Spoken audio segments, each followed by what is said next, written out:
Pertanyaannya, pernahkah kita mengalami situasi yang sulit sampai seakan merasa gelap?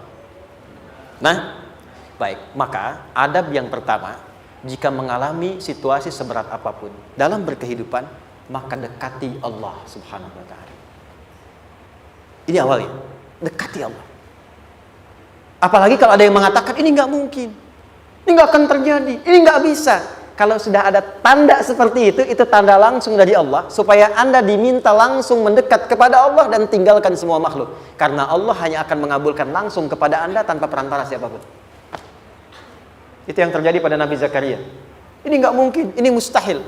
Maka beliau langsung memohon kepada Allah dan langsung menyebutkan, ya Allah, saya minta darimu saja, tidak dari yang lain. Maka dikabulkan seketika. Jadi yang pertama, jika punya kesulitan sebesar apapun, seberat apapun, cepat dekati Allah. Maka di situ akan dijawab langsung oleh Allah, ma wadda'aka rabbuka wa ma qala. Hambaku, sepanjang engkau mendekat kepadaku, maka yakinkan dalam dirimu, situasi apapun yang kau rasakan, aku tidak akan pernah meninggalkanmu. Sudah? Satu? Paham sampai sini? Oke. Pelan-pelan ya. Saya belum bicara caranya. Saya baru bicara di awal motivasinya. Dekati Allah dulu, nanti caranya didetilkan di surah Al-Insyirah. Teruskan. Ma wadda'aka rabbuka wa ma qala. Walal akhiratu khairul laka minal. Perhatikan. Hei, seberat-berat bebanmu saat ini, ingat, satu saat akan tuntas. Dan ini pun ujian. Kalau sudah meninggal, gak ada ujian lagi. Dan nanti kehidupan yang sekarang, apapun yang kau pertentangkan, perdebatkan, perselisihkan, itu semua akan ditinggalkan. Jadi ternyata Allah mengungkap hakikat kehidupan dunia. Apapun yang diperselisihkan, tuh unik ya. Orang berselisih pada yang akan ditinggalkan. Aneh nggak? Ada orang berebut makanan, ya kan? Rebutan sampai berkelahi dan sebagainya. Pada akhirnya, makanan yang diperebutkan itu pun akan ditinggalkan. Yang ini meninggal, itu meninggal. Jadi memperebutkan sesuatu yang pada akhirnya akan berakhir. Kata Allah, Allah sampaikan, jika Anda mengalami situasi, sesuatu yang mungkin membuat berat, tanamkan pada jiwa kita, hei, yang aku kejar-kejar ini, boleh jadi aku akan tinggalkan juga. Kenapa aku harus menangisi dan larut pada sesuatu yang tidak abadi? Maka Allah hibur kita dengan mengatakan, kamu tenangkan diri dulu. Semua yang kamu pikirkan sampai membuat kamu berat begini, pada akhirnya kamu tinggalkan. Dan yang abadi itu akhirat. Walal akhiratu khairul laka minal. Dua, pelan-pelan sikapi setiap masalah dengan proporsional. Jangan terlalu larut dalam sesuatu. Dapat job satu, pengen, dah siap, kontraknya besar, tiba-tiba hilang. Dipikirin, Anda mikirkan itu pun gak akan balik. Proporsional aja dulu. Ya, nanti caranya akan turun nanti di Al-Insyirah. Tenangkan diri dulu. Prasangka baik kepada Allah Subhanahu wa ta'ala. Boleh jadi apa yang Allah ingin berikan sebagai pendahuluan sekarang belum sampai kepada kita karena Allah menyiapkan yang lebih baik di balik itu. Kita belum tahu ada apa di balik itu sehingga kita tidak dapatkan itu.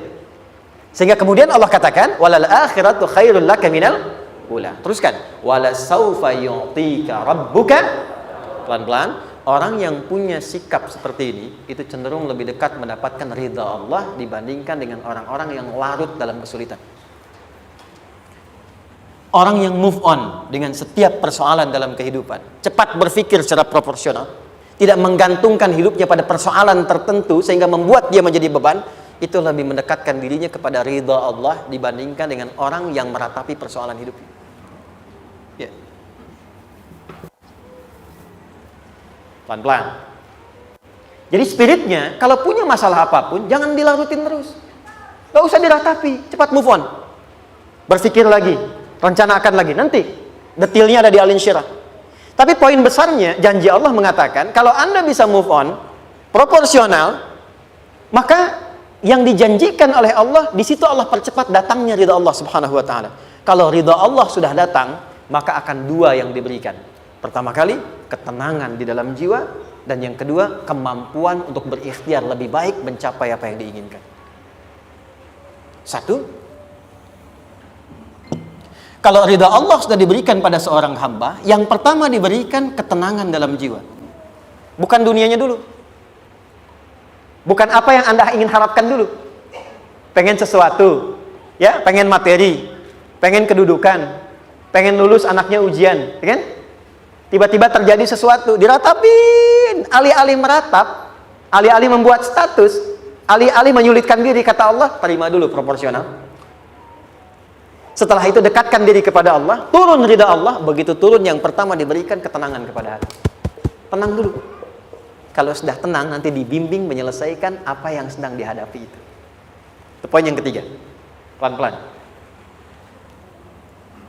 4. Kita masuk ke detail sekarang. Perhatikan baik-baik. Ini yang paling menarik. Alam yajidka yatiman fa'awa. Muhammad SAW, bukankah dulu engkau yatim? Punya banyak masalah? Aku selesaikan juga. Ayahmu meninggal sebelum lahir, ada ibu. Ibu meninggal, ada kakek. Kakek meninggal, ada paman. Ya kan? Ada teman yang menemani Sayyidah Khadijah, teman yang setia, semua kebutuhan tersedia. Artinya Pak, perhatikan baik-baik. Kalau Anda punya masalah sekarang, jangan sampai melupakan yang dulu-dulu pun pernah tuntas Allah selesaikan. Jadi kalau sekarang sedang punya persoalan, jangan sampai satu masalah ini membuat Anda kehilangan harapan dan kehidupan. Sementara Anda sadar, dulu pun banyak masalah kok selesai juga. Kenapa dengan yang satu ini kita harus jatuh? Sekarang usia berapa? 20, 30, 40, 50. Sekarang usia 50 tahun, ada masalah, baru 5 menit datang sudah merasa jatuh. Yang 50 tahun ke belakang yang banyak selesai itu kita nilai atau tidak? Maka kata Allah, seperti yang dulu pernah aku selesaikan ribuan masalah itu, yang sekarang pun mudah aku tuntaskan. Jelas? Nah, secara psikologi, orang-orang yang selalu bertindak seperti itu akan selalu punya harapan lebih tinggi untuk menyelesaikan persoalannya. Jadi kalau sedang punya masalah, pikirkan yang dulu juga selesai, masa yang sekarang nggak selesai. Itu prinsipnya. Secara psikologis demikian. Jelas ya? Oke. Wa wajadaka dhallan fahada. Muhammad, dulu engkau pernah mengalami melihat masyarakat banyak berbuat yang tidak baik, aku berikan petunjuk. Kuncinya fahada di situ. Orang yang punya motivasi kuat dan keyakinan untuk bisa menyelesaikan persoalannya, maka dia akan lebih cepat mendapatkan petunjuk Allah untuk mendapatkan solusi terbaik. Ada sini. Saya agak cepat ya, mohon izin. Wa wajadaka 'ailan fa'aghna. Bahkan, maaf, bukan sekedar selesai, kalau perlu saya bikin kaya, kata Allah. Aghna itu kalau ilmunya luas. Kalau harta, hartanya banyak. Kalau kedudukan, kedudukannya tinggi. Hei, engkau yang sedang mengejar kedudukan, aku tahan sebentar karena ada yang nggak bagus untukmu di sini. Tapi kalau kamu terima, aku angkat itu lebih daripada apa yang kamu harapkan. Kamu pengennya bintang 2, aku naikkan sampai bintang 4. Kalau perlu 5 sekalian. Hei, kamu yang ingin kampus di sini, aku tahan. Bahasa kamu nggak lulus, kamu nangis, kamu mengadu, kamu datang pada orang tuamu. Orang tua mulai protes, mulai curhat, macam-macam. Terima dulu. Mungkin di sini ada yang tidak baik, seperti doa ibumu yang sering memohon, ya Allah, jangan sampai anakku berbuat yang salah. Jangan sampai terjebak narkoba. Jangan sampai terbawa tawuran. Di sini ada yang kurang tepat untukmu. Kalau kamu ridha, kamu terima, kamu proporsional, bahkan aku pindahkan ke kampus yang lebih baik yang tidak kamu bayangkan sebelumnya. Di orang-orang yang selalu menerima apa yang Allah ujikan dan ridha dengan itu, maka Allah akan angkat derajatnya bahkan melebihi ekspektasi dirinya. Paham? Kalau sudah seperti itu, maka lihat ujung ayatnya. Lihat ujung ayatnya. Fa'ammal yatima fala taqhar. Hei, maka jangan pelit berbagi kepada orang lain. Share. Kalau sudah sukses, share.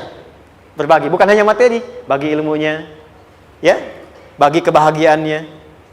Wa ammas sa'ila fala tanhar. Jangan sampai nunggu orang minta. Kalau lihat ada kawan yang butuh, sekarang Anda sukses. Tapi boleh jadi kesuksesan Anda itu tangganya dari teman-teman Anda. Kalau sudah teraih ke atas, lihat lagi anak tangganya ke bawah. Ajak teman, jangan ditunggu minta. Ajak, bawa dia, berikan peluang. Jangan sampai dia minta, apalagi Anda bentak-bentak. Aku kan yang dulu bantu kamu. Jangan sampai keluar kata-kata itu. Kamu bisa naik di atas karena aku kan yang dulu bantu kamu. Kamu bisa jadi pemeran utama karena aku yang rekomendasikan. Karena aku yang dorong kamu, misal. Jangan sampai keluar kata-kata itu. Apalagi langsung keluar, tidak. Ini karena ilmuku saja misalnya. Kalau itu bisa dilakukan dengan baik. Lihat ujungnya. Wa amma bi ni'mati rabbika fahaddits. maka semua nikmat yang dirasakan akan mudah untuk diimplementasikan dan disyukuri. Jadi semua nikmat itu bukan cuma dirasakan. Jadi membagi semua nikmat itu adalah rasa terbaik untuk menikmatinya. Maaf ya, Anda kalau punya makanan, dimakan sendiri. Dengan dibagi sama-sama, kira-kira rasa nyamannya yang pertama atau yang kedua? Kedua. Makan sendiri, enaknya sendiri kan? Tapi ketika ada teman berbagi dan tahu, oh enak ya, nyaman ya, ada kebahagiaan, ada ngobrol, ada tertawa, ada kebersamaan, itulah inti nikmat yang sesungguhnya. Wa amma bi ni'mati rabbika, ternyata masalah yang diberikan bukan ingin memberikan beban, tapi ujungnya, endingnya supaya Anda bisa mendapatkan nikmat berkualitas yang bisa dibagi. Lihat surat Ad-Duha itu jangan cuma lihat awalnya, lihat ujungnya. Ternyata ketika seseorang mendapat masalah, seberat apapun, itu bukan ingin membebani, tapi ingin meningkatkan kualitas hidupnya supaya mendapatkan nikmat yang lebih besar dan merasakan nikmatnya itu dengan berbagi. Itu poin. Jadi kalau sampai sini kita paham, dan kita beri nama misalnya dengan fikih ujian, jadi kalau desain ujian ini, sistematikanya kita pahami, maka tidak ada alasan untuk mengeluhkan persoalan. Jadi melihat masalah itu bukan sebagai beban, pada akhirnya melihatnya sebagai tangga untuk mencapai kebahagiaan. Jelas sampai sini? Baik, kalau sudah seperti ini, ingin punya masalah atau tidak ingin punya masalah? Tidak. Ingat ya, jadi kalau anak pulang bawa masalah, dilihatnya jangan beban. Oh, Allah ingin menaikkan kualitas pada anak saya, yang dengan itu menjadikan ia mendapatkan nikmat yang belum pernah didapati. Kalau rumah tangga sedang ada masalah, jangan banyak diperseterukan, tapi direnungkan sejenak. Oh, Allah ingin meningkatkan kualitas rumah tangga ini, sehingga kita bisa mendapatkan nikmat yang tidak pernah didapati sebelumnya. Makanya nikmat berumah tangga itu yang terbesar, selalu bertambah ketika menyelesaikan masalah. Silahkan cek. Kalau sedang ada masalah, berseteru kan? Tapi setelah selesai, kan jadi lebih nikmat ya? Ya? Lebih senang lagi, lebih cair lagi, lebih bahagia lagi, lebih mendukung lagi. Ternyata ada nilai-nilai kebaikan yang tersimpan yang belum disadari sepenuhnya. Pertanyaannya, kadang-kadang mudah diucapkan, tapi tidak mudah mempraktekkan. Bagaimana itu semua bisa ditempuh dengan baik, sehingga ketika mengalaminya, kita bisa tenang menghadapinya. Maka turunlah surah Al-Insyirah. Saya cepat.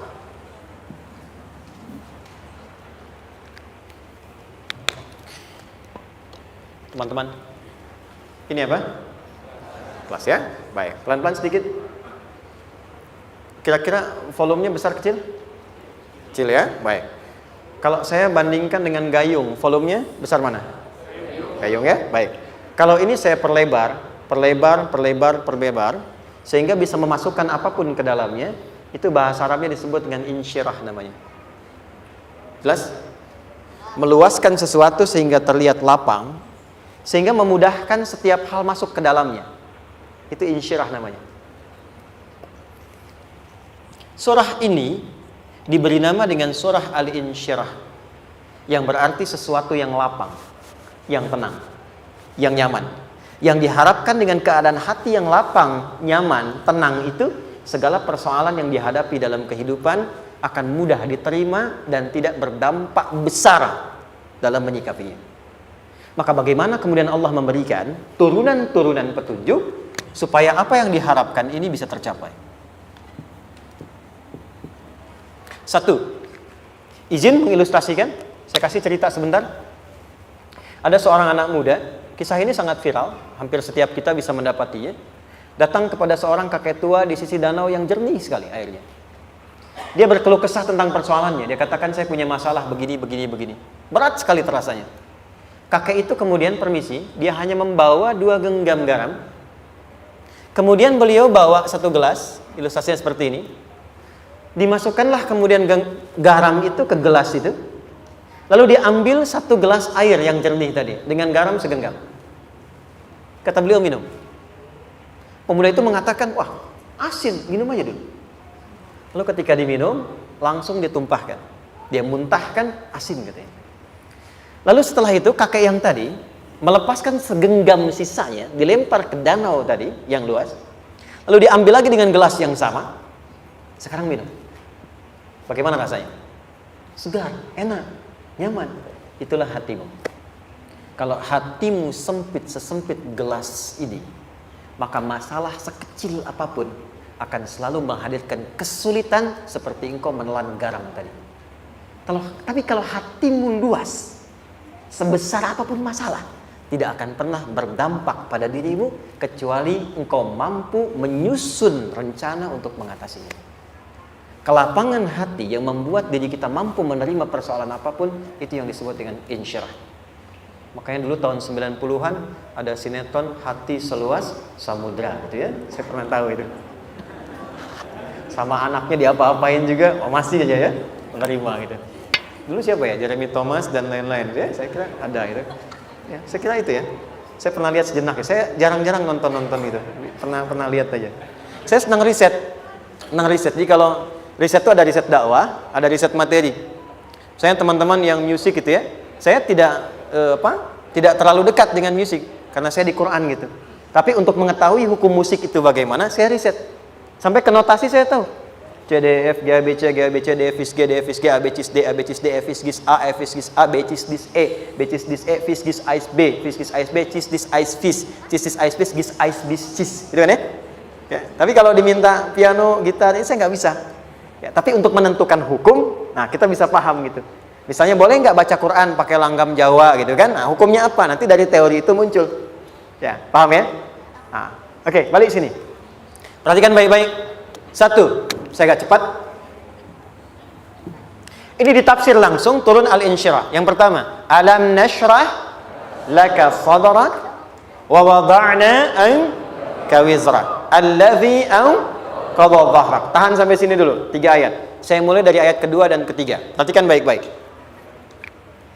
Wa wada'na anka wizrak allazi anqadha dhahrak. Artinya apa? Artinya satu beban yang diletakkan di pundak yang berpengaruh kepada semua bagian tubuh. Kita pernah melakukan atau melihat yang angkat beban ya? Beban kan semakin berat diangkat, semakin terasa ke bagian-bagian tubuh ya, ke semuanya. Nah, itu namanya wizrak allazi anqadha dhahrak. Beban yang dipikul yang berat sekali sampai semua merasa.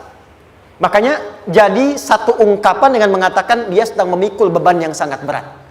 Sampai kepalanya pusing, tidur nggak nyaman, miring kanan, miring kiri. Itu namanya ya allazi anqadha dhahrak. Satu. Saya percepat, akan ada satu masa dalam hidup setiap hamba merasakan satu persoalan yang seakan-akan beban berat yang dipikul sampai merasa kesulitan dari ujung kepala sampai ujung kaki. Siapapun itu. Jujur ya, setiap kita tanyakan pada diri sendiri. Setiap kita yang ada di sini, saya yakin pasti pernah atau bahkan akan mengalami satu peristiwa yang merasakan beban berat sampai seakan-akan ujung kepala sampai ujung kaki merasakan sakitnya. Ada yang sudah mengalami atau bahkan nanti akan ada yang melalui. Perhatikan baik-baik. Teruskan ayatnya. Wa rafa'na laka. Perhatikan. Kalau ada yang sedang merasakan itu, yakinlah kata Allah, pada saat itu sesungguhnya Allah sedang mengangkat derajatnya dan meningkatkan kualitas hidupnya untuk mencapai sesuatu yang istimewa yang belum pernah diraihnya. Dari sini kita buat persamaan. Ujian. Perhatikan. Berbanding lurus dengan harapan. Banding lurus dengan solusi nanti pada akhirnya. Fokus. Lulus di sini, insya Allah setiap persoalan akan lebih mudah untuk diatasi. Ujian, seberat apapun yang sedang kita alami, tidak akan pernah diberikan kepada kita oleh Allah, kecuali ternyata hikmahnya untuk mengabulkan harapan-harapan besar yang sebetulnya kita mintakan. Jujur ya, setiap kita kan sering punya permohonan ya, sering berdoa ya, ya Allah minta ini, minta itu, minta ini, minta itu, gitu kan? Nah, cara Allah mengabulkan harapan kita itu, yang pertama, jalurnya lewat ujian. Karena semua kesuksesan itu, desain dasarnya adalah melewati ujian. Coba, anak-anak kita yang sedang sekolah itu, apa mungkin diwisuda dengan penuh kebahagiaan kalau nggak mengalami ujian? Lewat ujian dulu kan? Dia belajar dulu, ujian dulu, ngatasin soal dulu, lulus, baru wisuda. Apakah mungkin akan dapat IPK 4 yang diharapkan kalau tidak mengalami ujian? Belajar dulu, ya kan? Ada waktu sempat dia bangun malam, siang dan seterusnya belajar, keringat dan sebagainya, baru bahagia kan? Dan ternyata belajar itu untuk di wisuda. Sebab kalau kita tidak belajar, mustahil dapat wisuda. Kalau tidak lewat ujian, mustahil dapat ijazah. Karena ternyata harapan itu, hukum dasarnya dalam berkehidupan, bisa diraih dengan melewati ujian. Ini poinnya. Jadi mohon, kalau sedang mengalami sebuah peristiwa, dan kita harus menghadapi itu, coba renungkan. Sebetulnya pernah berdoa apa sampai kita mengalami itu, sehingga dengan jalan itulah sebetulnya Allah ingin mengabulkan harapan yang dulu pernah kita mintakan. Jelas? Oke, satu. Yuk turunkan rumus ya pelan-pelan. Quran surah kedua ayat 286. Ini kesini dulu baru nanti kita balik lagi. 2 Al-Baqarah ayat 286. La yukallifullahu nafsan illa usaha. Tahan sampai sini. Lihat baik-baik. Hukum pertama.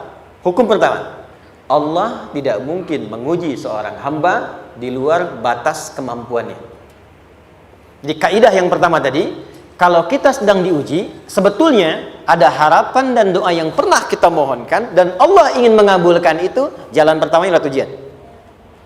Tapi adilnya Allah tidak akan pernah kita diuji kecuali sesuai dengan kemampuan kita. Jadi kalau nggak mampu, nggak mungkin diberikan ujian. Ingat ya, kalau tidak mampu, tidak mungkin diberikan ujian. Artinya harapan yang kita mohonkan pun akan sesuai dengan kemampuan kita. Jadi kalau kita minta sesuatu nggak mungkin bisa menggunakannya, nggak akan dikasih.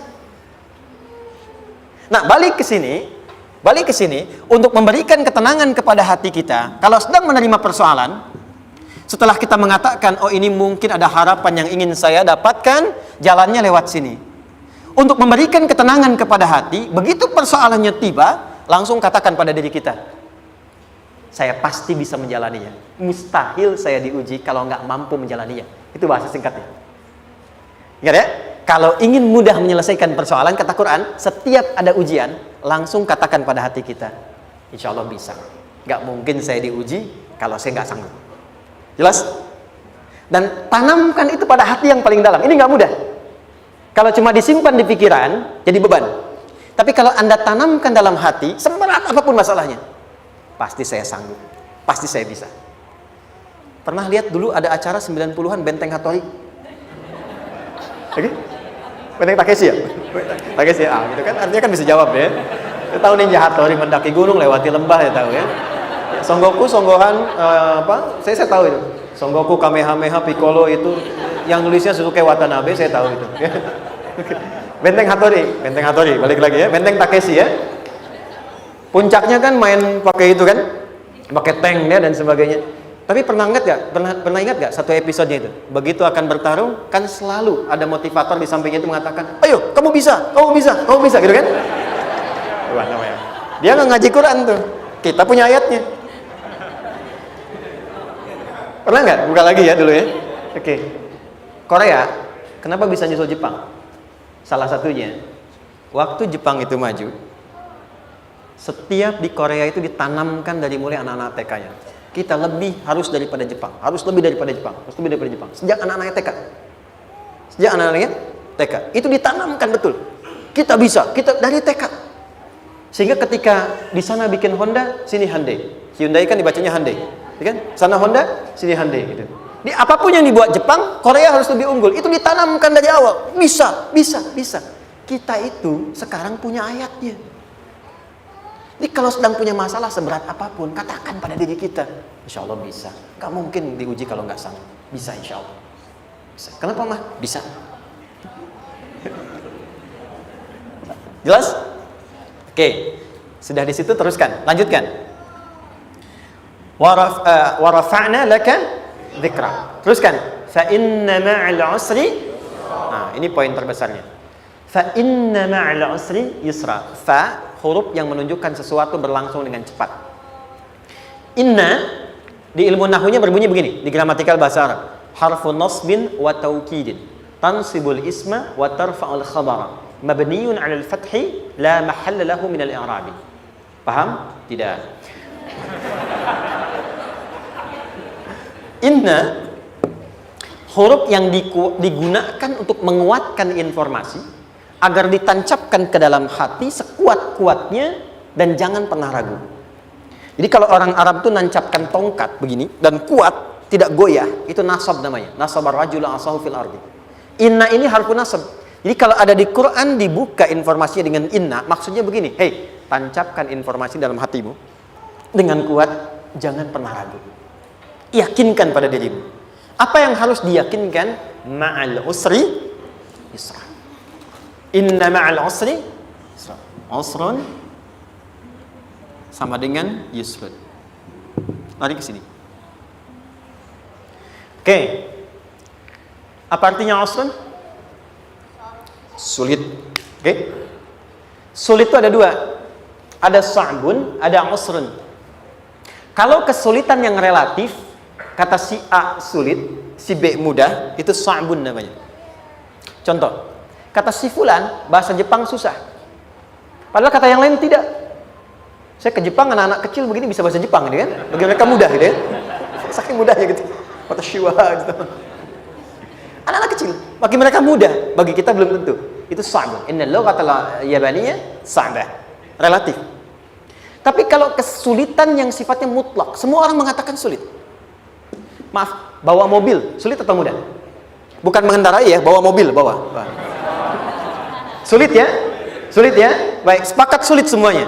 Nah, itu dalam bahasa Arab dikenal dengan usrun. Kesulitan yang semua sepakat bahwa itu susah. Sulit, semua sepakat. Dan ketika ada orang bicara, aku sedang punya masalah begini. Semua mengatakan, wah itu nggak mudah, itu nggak mudah. Itu usrun namanya. Lawannya, kemudahan yang relatif disebut sahlun. Tapi kemudahan yang semua sepakat bahwa itu mudah, itu yusrun namanya. Mengangkat spidol. Semua mengatakan mudah, ringan. Itu yusrun namanya. Perhatikan, Allah tidak memasangkan sa'bun dengan sahlun, tapi memasangkan usrun dengan yusrun. Orang-orang yang punya keyakinan kuat, setiap persoalan itu akan selesai. Dan dia mengatakan pada dirinya, aku bisa melewatinya. Maka, perhatikan kalimatnya kata Quran. Inna ma'al usri yusran. Sesulit apapun masalah yang sedang dia alami, maka Allah akan datangkan solusi semudah-mudahnya yang bisa dia nikmati. Dengan kata lain, kalau kita bawa ke bahasa psikologi, kalau sedang menghadapi persoalan seberat apapun, selain kita mengatakan, ini pasti bisa saya lalui, saya insya Allah sanggup mengatasinya, katakan pada diri kita, ini pasti selesai. Pasti ada solusinya, pasti mudah. Katakan, walaupun memang solusinya belum datang, tapi tenangkan pada diri kita dengan mengatakan, inna ma'al usri yusra. Bahasa psikologinya, katakan pada diri kita, ini pasti selesai. Gak mungkin gak selesai, pasti ada solusinya, pasti mudah. Itu lebih memberikan harapan pada diri kita untuk menuntaskan persoalan dibandingkan dengan meratapinya. Jelas? Teruskan. Fa inna ma'al usri. Kalau masih ragu kata Allah, katakan lagi sekali lagi. Sampai hati kita merasa nyaman. Jadi kalau sedang punya persoalan seberat apapun, tanamkan pada diri kita, pasti selesai. Belum nampak, insya Allah pasti selesai. Gak mungkin diuji kalau gak ada solusi. Itu lebih memberikan harapan. Setelah itu, fa idza faraghta, mitigasi masalahnya, mitigasi persoalannya. Tuliskan, ini masalahnya apa? Rumah tangga, apa saja misalnya. Dia ada suami, ada istri, ada anak-anak. Masalah ada di mana? Kadang-kadang benangnya jadi kusut karena satu-satu nggak segera diselesaikan. Maka kata Al-Quran, fa'idha faraghta, satu-satu mitigasi dulu. Satu masalah di sini, lihat di suami, lihat di istri. Kalau pekerjaan, masalahnya apa? Sebelum bercabang kemana-mana, petakan. Apakah rekanannya? Apakah relasinya? Apakah kemampuannya? Apakah manajerialnya? Apakah marketingnya? Mitigasi, kotaki semua, selesaikan satu-satu. Setelah itu, apa yang dilakukan? Wa ila rabbika, tawakal sepenuhnya kepada Allah untuk menentukan hasilnya. Tawakal itu yang paling mahal.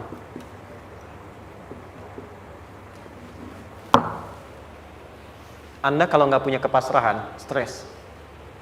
Karena selalu memikirkan apa yang mau dikerjakan dan selalu orientasi pada hasil. Kita punya tawakal. Kalau kita mampu menyerahkan sesuatu, gini, di sini ada orang yang paling jago misalnya main basket. Ada pertandingan basket. Begitu dibuka, udah tim musyawarah serahkan aja pada si fulan. Kan? Dia yang paling jago, dia. Bukankah dengan menyerahkan itu bukan hanya kita berikan sebuah tugas, ya kan? Tapi dengan itu ada kelapangan tersendiri kan? Yakinlah sukses, ini paling hebat. Pernah ada perasaan gitu? Sekarang, siapa yang paling mampu menguasai? Siapa yang paling hebat menyelesaikan segala hal? Siapa yang punya segalanya? Bukankah Allah? Orang-orang yang punya tingkat tawakal yang tinggi, maka satu, dia akan lebih stabil keadaan mentalnya dan tidak akan pernah gelisah dengan kekecewaan. Gak ada kecewa. Karena tawakal itu kalau sudah kepasrahan pasti menerima hasil. Kalau sudah tawakal, terserah Allah tetapkan apa saja. Mau dapat sekarang, dapat besok, dapat nanti. Puncak yang paling tinggi, tugasmu hanya berikhtiar semampu yang bisa dilakukan. Selanjutnya, biarkan Allah menetapkan apa yang menjadi bagian dari maslahat kehidupan kita. Saya tutup. Cara Allah menjawab harapan kita ada 3. 1. Memberi langsung apa yang kita mintakan. 2. Menunda itu sampai kita siap menerimanya. 3. Mengganti apa yang kita inginkan dengan apa yang kita butuhkan. Saya ulang ya. 1. Memberi langsung apa yang kita mohonkan. Misal, ya Allah saya ingin A misalnya, anak saya pengen ke ITB. Tapi nggak mungkin tiba-tiba langsung masuk ITB kan? Pasti lewat ini dulu kan? Ada ujian dulu, ikut tes dan seterusnya diterima sesuai. 2. Kadang menunda sesuatu sampai dia sanggup menjalaninya. Anda punya anak usia 5 tahun, pengen diberikan motor. Anda mampu untuk memberi motor, dikasih nggak? Tidak. Sampai dia sanggup mengendarai motor, baru Anda berikan. Terkadang ada yang kita minta sekarang, tidak didapati sekarang. Tapi ternyata tahun depan kita dapat. Kita harus sadar bahwa anugerah yang kita dapatkan tahun depan itu sebetulnya adalah hasil doa kita di tahun ini. Pernah dengar nggak kisah viral? Nabi itu berdoa, baru dikabulkan setahun setengah. Setahun 6 bulan. Padahal itu Nabi loh. Kiblat pertama kita kemana? Palestina kan? Baitul Maqdis kan? Nabi berdoa, mohon terus nengok ke langit. Al-Baqarah 144, minta, jawabannya turun setelah setahun setengah, setahun 6 bulan. Ada yang mengatakan di tafsir setahun 8 bulan, baru dikabulkan setelah setahun setengah. Padahal kurang soleh apa Nabi? Nabinya siap, mungkin umatnya yang belum siap. Nabinya siap, tapi ada tantangan di masyarakat yang tidak mudah, yang mungkin bisa meruntuhkan dakwah, baru dikabulkan setahun setengah. Ketika semua umatnya sudah bisa siap menerima itu. Boleh jadi apa yang diminta orang tua sekarang terkabulnya mungkin belasan puluhan tahun pada anaknya yang nomor sekian. Tahu Imam Syafi'i? Imam Syafi'i itu kan nama aslinya Muhammad, bapaknya Idris, kakek yang ke atas yang ketiga namanya Syafi'i. Kenapa disebut Imam Syafi'i? Dinisbatkan pada kakek yang ke atasnya. Ternyata kakeknya ini seorang ulama besar, saleh, memohon kepada Allah, setiap di keturunannya ada yang bisa menggantikan lebih soleh, lebih baik lagi. Ternyata yang didapatkan bukan dari anaknya, tapi generasi keturunan yang kesekian. Anda belum sekarang bisa hafal Quran, misalnya Anda bermohon, berdoa, boleh jadi yang hafal mungkin bukan di anak, bisa di cucu, bisa di bagian keluarga yang lain. Maka terkadang tawakal itu tidak hanya memberikan hasil yang cepat, tapi memberikan keindahan yang terasa tertunda, tapi melengkapi kebahagiaan yang dirasakan. Penutupnya, boleh jadi minta ke ITB, diterimanya di Unpad. Minta motor, dapatnya mobil. Kalau itu senang, luar biasa. Minta mobil, dapatnya motor, gitu kan? Ternyata kadang-kadang bisanya yang terakhir. Saya tutup, Allah mengabulkan apa yang kita butuhkan, bukan apa yang kita inginkan. Anak Anda sakit, dibawa ke dokter. Kata dokter, jangan dulu makan jeruk. Maka Anda pulang, dia minta jeruk. Anda berikan apel. Saya nggak mau apel, mah. Saya pengennya jeruk. Gak apa-apa, nah. Ini apel rasa jeruk, misalnya kan? Anda berikan. Ternyata apa? Bukan ingin menyakiti dan tidak mengabulkan keinginan anak, tapi lebih memberikan apa yang dia butuh. Kadang-kadang maaf ya, teman-teman mintanya proyek A, udah capek, di situ nggak dapat, dapatnya di yang lain. Teman-teman, itu Allah berikan sebetulnya hasil ikhtiar Anda yang sebelumnya. Cuma dikasih yang lebih baik, yang tidak Anda pernah bayangkan maslahat.